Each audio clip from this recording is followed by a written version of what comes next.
we are going to take a brief pause here because it seems like there is a bit of a technical difficulty. So everybody hold your breath for 30 seconds.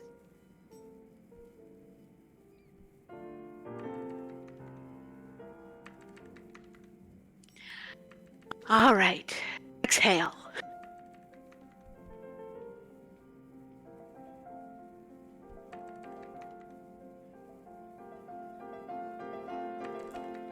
All right, everybody can exhale now.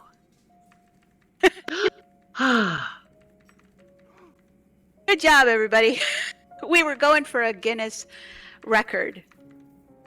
I think the record now is like 7 minutes. Didn't somebody do that for the new Avatar movie? I can't imagine holding my breath for 7 minutes. All right, next question. When you begin designing a new region, do you start with a story, a visual idea, or something else entirely?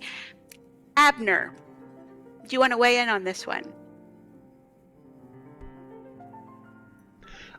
Sure.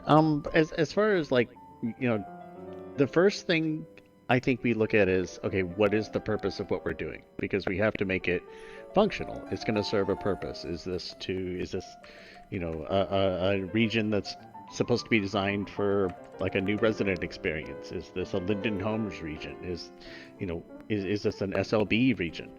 And kind of work the framework of it so that it is functional first, and then we'll start talking about ideas for, how is it going to look? How is this going to, first we deal with the function, and then we'll look at the form, and it's an entire process involved in that, just so that the form and the function all work together.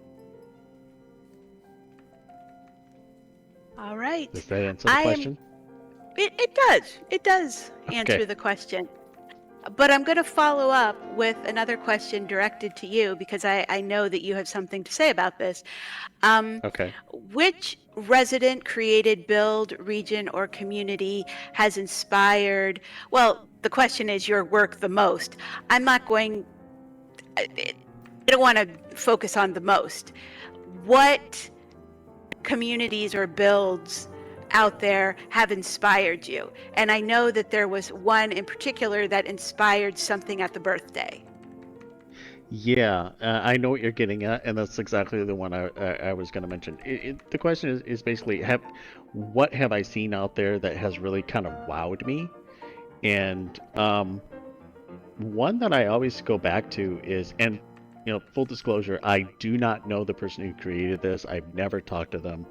I don't know anything other than what I've seen of their work, and that is a place in Second Life called Mother Road, which is, it's only 3 regions. Just it impressed me.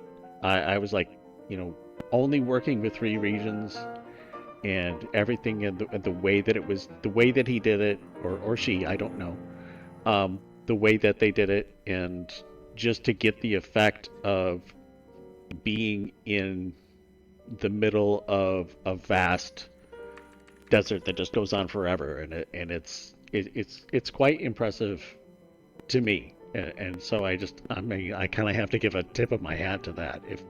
If that's what I was going for, that's what I would do.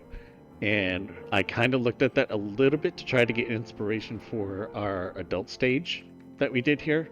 I couldn't do it the same way. I wish I could. It's just, the technical difficulties of trying to do something that is designed to be on 3 standalone regions, and trying to import that to something that's going to be next to other regions like the Shop and Hop, just it wouldn't work. But I looked at things like that for like inspiration, and just looking at it going, okay, how did they do this, and what can I take from that to kind of inspire my technique, or how I'm trying to solve a similar problem. I would like to weigh in on this question as well. There are a couple of events that really inspire me. Second Life Birthday is one of them. I am just amazed at the exhibits that people bring every year. Some of them are very simple. Some of them are incredibly elaborate. There are ones that are artistic. There are ones that are more educational, but the just overall creativity and thought and enthusiasm that goes into the design of all the exhibits is really very inspiring to me. The other event that that really inspires me and is the Fantasy Fair. I think that has an incredible community, and likewise some absolutely stunning regions accumulated every year. It's a real adventure to explore that. Izzy, I know that you wanted to say something. Who, me? Well, with almost 20 years of experience as a Linden, I've definitely seen a tremendous amount of variety in Second Life. I've seen amazing builds, feats of creativity, wonderful recreations. It's probably nearly impossible to pick any single build if I had to. Whenever I need a reset or a breather, I'll go around like the exhibits in SLB or the art exhibits in SLEA, or just driving around the mainland to see all the wondrous things that are built, and it kind of revitalizes and re-inspires me. It's probably impossible to pick a specific one, but I'm going to break with convention and pick two. First, on attention to detail, I once came across a recreation of a Wendy's restaurant on the mainland, and it was so intense with the level of detail down to the fry machine and the soda fountain and everything. It was really, really inspiring. It was just a Wendy's restaurant, but it had so much fine detail. I really, really enjoyed it. On the completely other end of the spectrum, I was brought to an educational region where a student who was building within Second Life had created their rendition of the Aurora Borealis so that people could experience the majesty and awe of this phenomenon for people that otherwise wouldn't get to experience it in their first lives. And I just thought that was an amazing thing to do. So those would be my top two that come off the top of my head. So basically what you're saying is that you were inspired to eat hamburgers under the Northern Lights. Absolutely perfect summation. Now I got to go book a trip. Yes, for all of us. And Wendy's. Get us all hamburgers as well. If you could redesign one area of mainland from scratch, what would you choose and why?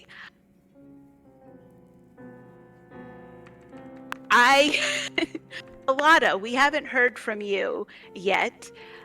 Do you have a part of mainland that you would redesign?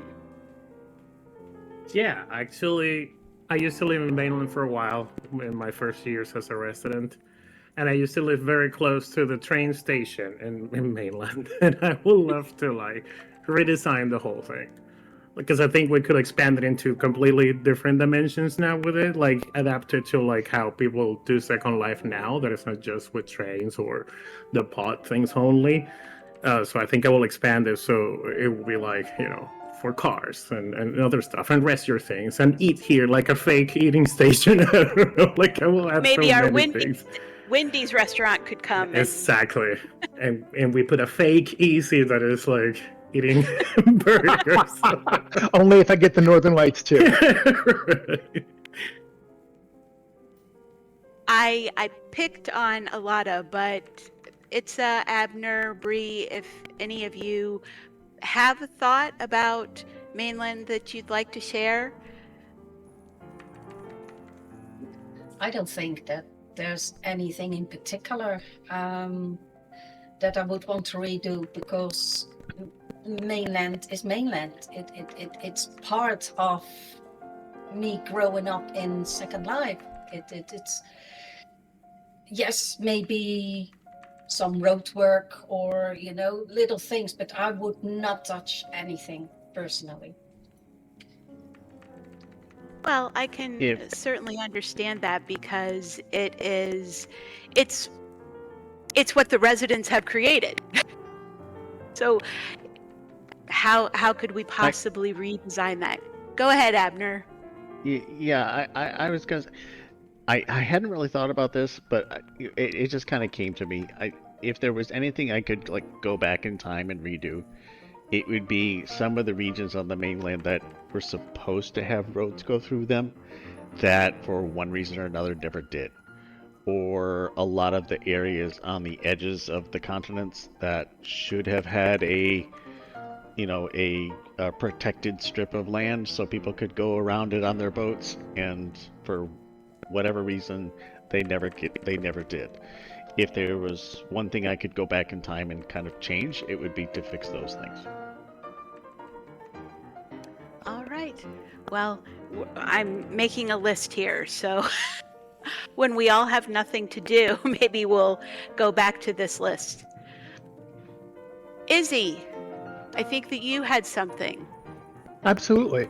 So for me, it's all about, especially since we're talking about the mainland, obviously it's resident front focus, but I also really love when we're collaborative with our residents. So I would kind of think up mini Bay City type oasis type things where we would just take small little areas that we build out a small portion of the new community there that residents can then go ahead and get, those parcels like in Bay City, but then allow the residents to expand from there. So we kind of plant a little seed and then let things go from there.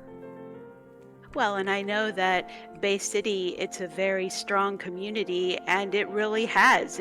From the tiny seed, it has become a huge oak from the acorn, right? Exactly. Brett. I'd love to see more of that grow. Yes, that would be fun. Brett, did you have something that you wanted to share? Maybe just something I hinted at, I think it was yesterday. We're working on something. It's not out yet, obviously. It's called the Community Priorities Program. And it's just the idea of giving a stronger voice to the community to basically say, hey, did you know about this? Or why don't you work on that? So in terms of us making decisions about allocating some time and resources to fixing things, it could be mainland improvements, preservation efforts, infrastructure projects, really anything. That's something that I'm really excited to see come to light, so that it will give people a voice in helping us direct some of our direction on resources. So that's coming soon. All right. What do you think makes a great Linden home community beyond just the homes themselves? I am going to direct this to Abner.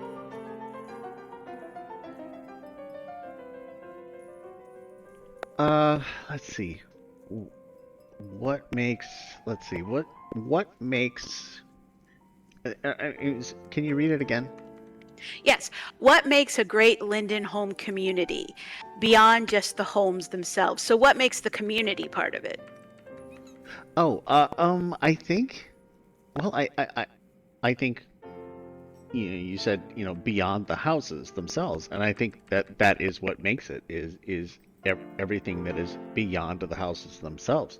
The fact that everything is in a contiguous sort of arrangement, where the world is more than just your parcel, or the 4 square sides of your parcel lines. There is an outside to your house, and you're kind of encouraged to interact outside of your little stamp of where you live, and that gets people talking, and that's what brings in the community. And we have a lot of people in Bellis area, in the Linden Homes area, where they are open to people coming and waving as they drive by, or hi, or even speak to their neighbors, and there's a whole community of people who are talking with each other and uh, sharing design ideas. And hey, where can I find this? Oh, you have a really I like how you did your garden. Where did you find those things? Can you give me a landmark? And and I think that's what brings in the community is just people looking outside of their own little immediate view, and I think that's really what fosters that. Yes, I agree. And I know that Izzy has a very similar feeling about this. Well, if one portion of the question wasn't there, I probably would reply just like Abner did. I am so proud of the Linden homes that we've created. I love the diversity. I love the creativity. I love seeing what I see pop up on the marketplace for how residents, modify things and stuff like that. It's just a really, really great start to the new user life and existing. I mean, there are plenty of really long-term residents that still utilize their Linden homes, which to me speaks to the value of them. But with the caveat of the question saying beyond just the homes themselves, I think there really is only one answer to the question, in my opinion, and that's residents. They're the heart of any community in Second Life. While we can build great buildings, provide a wonderful infrastructure, beautiful houses, it takes the residents to add life and turn it into a community. Now, that might be a really sappy answer, but I really and honestly feel that way. Well, it's not sappy, it's true. So, if it is sappy, it's still true.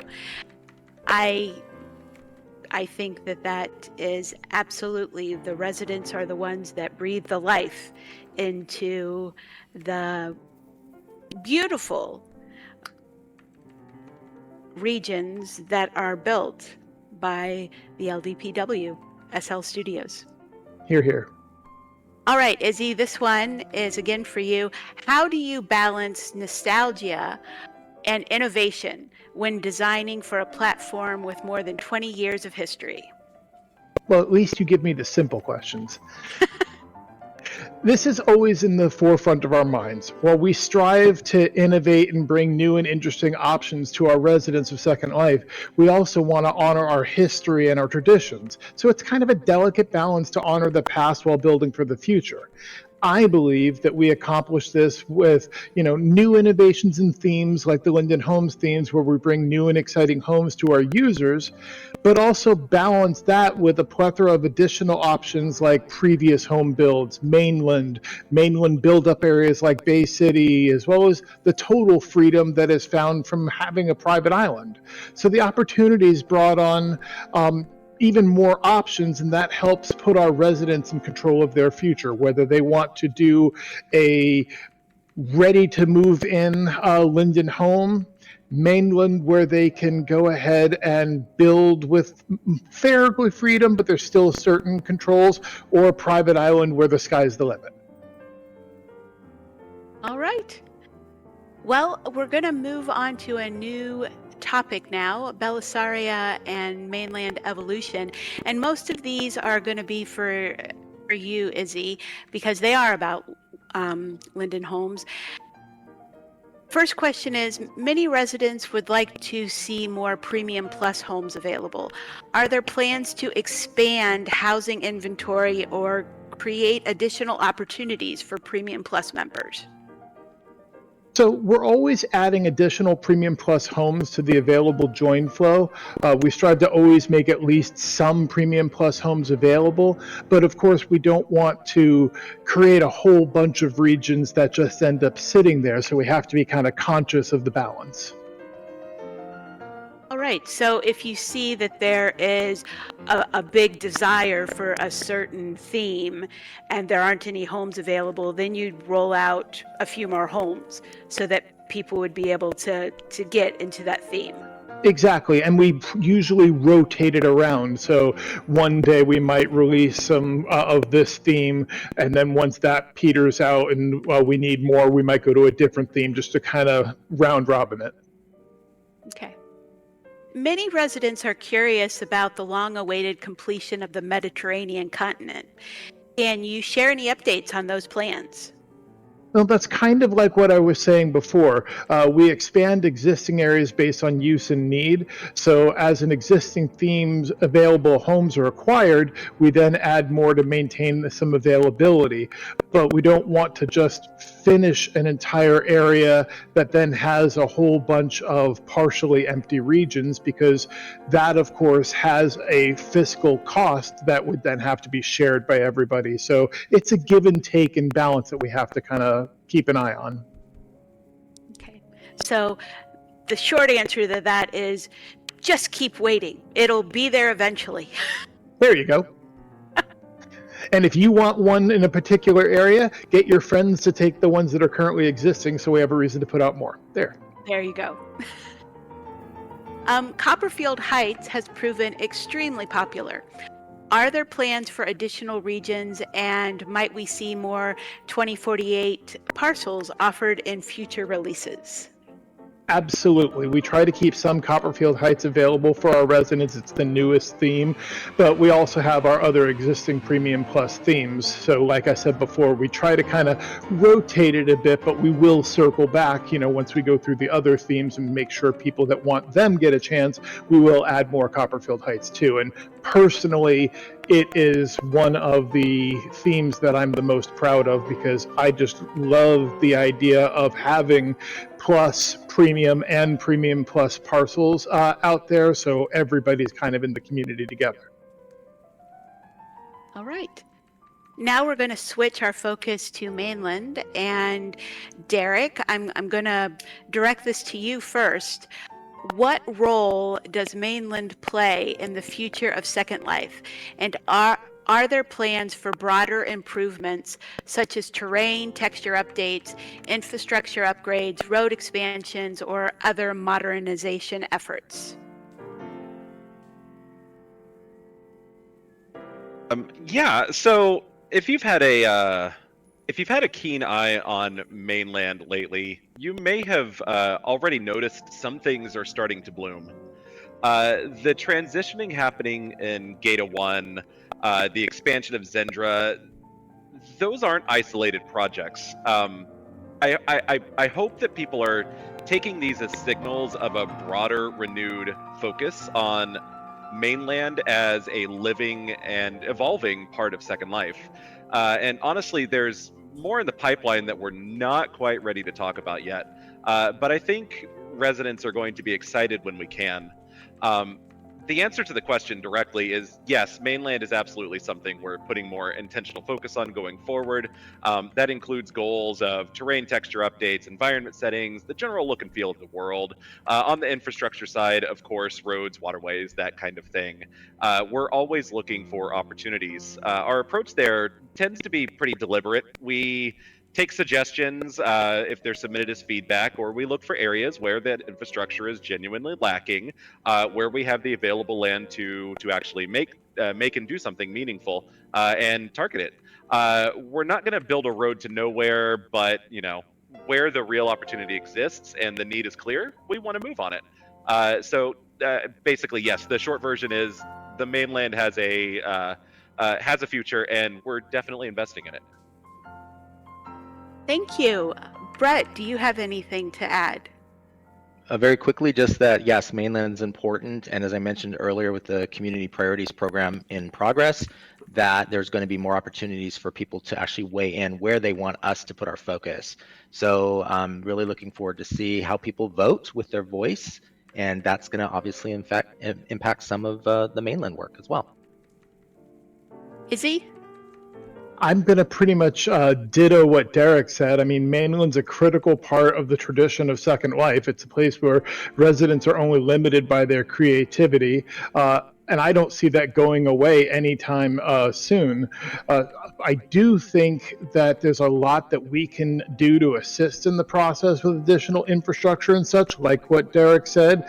So I'm really excited for the future of the mainland. Right.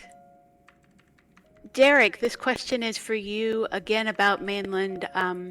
Many mainland residents have neighboring parcels that have been abandoned for years by owners who haven't logged in for a decade or more. Can you explain how Linden Lab approaches these situations and whether there are any discussions about addressing long-term inactive land ownership? Yeah, sure. So this is something that comes up from time to time, and I do think it's worth being clear about why this is actually a little more nuanced than it might appear at first glance. Uh, the thing is, these parcels aren't necessarily abandoned in the way that we might think of the word. In virtually all of these cases, these residents are still paying tier. Their accounts may be inactive and not logging in world, but their land fees are being paid and covered.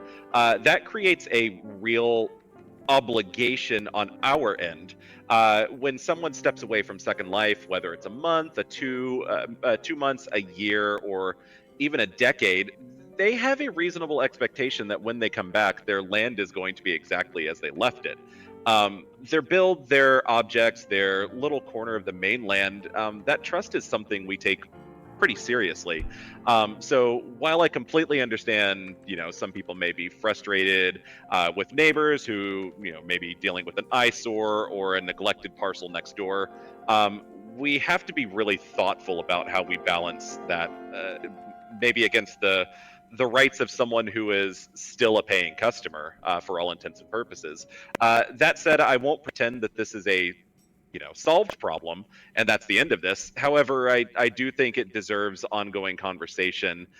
We want the mainland to feel vibrant and alive, and long-term vacancy does work against that. So yeah, it's something to to be aware of, that we're going to continue to consider and continue to think about.